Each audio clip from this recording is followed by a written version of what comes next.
Let's talk about a huge question, one that you see carved into buildings and hear in fiery debates. But what does it really mean? What is justice? Today, we're going to break that down using some great insights from the Parlons Justice podcast to help us out. So, what is justice? I mean, really, we hear that word all the time, right? In school, on the news, maybe even in an argument over the last slice of pizza. It feels like this bedrock concept for how we live together. But if you try to nail down exactly what it is, well, it gets complicated fast. All right, to really get a handle on what justice means for us today, we've got to go back, way back. Because long before we had judges and robes and thick law books, justice started as something way more basic, a powerful, ancient idea. At its absolute core, justice starts with a feeling. It's an instinct, you know?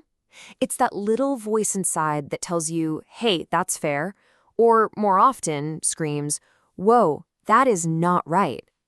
That gut reaction is pretty much the seed from which this whole giant tree of justice grows. And people have been wrestling with this feeling for, well, forever. You had ancient Greek thinkers like Plato and Aristotle trying to figure out what was equitable for each person.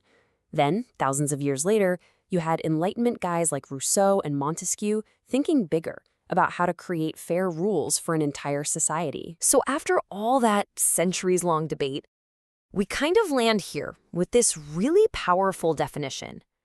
Justice is an art. It's this delicate balancing act between treating every single person based on what they deserve, but doing it within a set of rules that applies to everybody. It's personal, but it's also for the group. And this is where it gets tricky, right? This is the central conflict.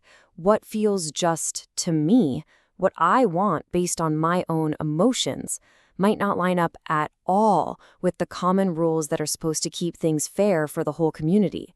This tension is at the heart of so many arguments about what's right and wrong. Okay, so we've gone from a feeling to a big idea. But how do we make that real? How does it actually work in the world? Well, we build a system around it.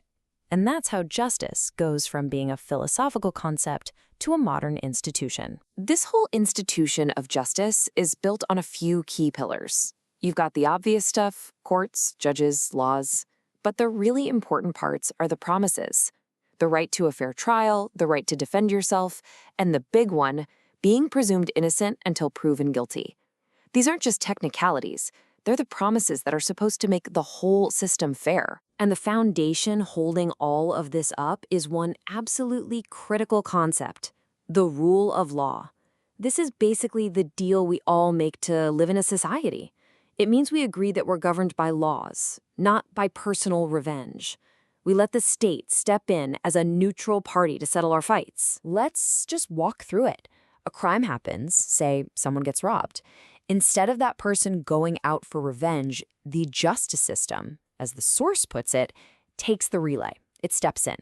And the goal isn't just about punishment, it's about protecting society, restoring order, and trying to make things right for everyone. But, and this is a big but, this system isn't some flawless machine. It's run by people, which means it has flaws.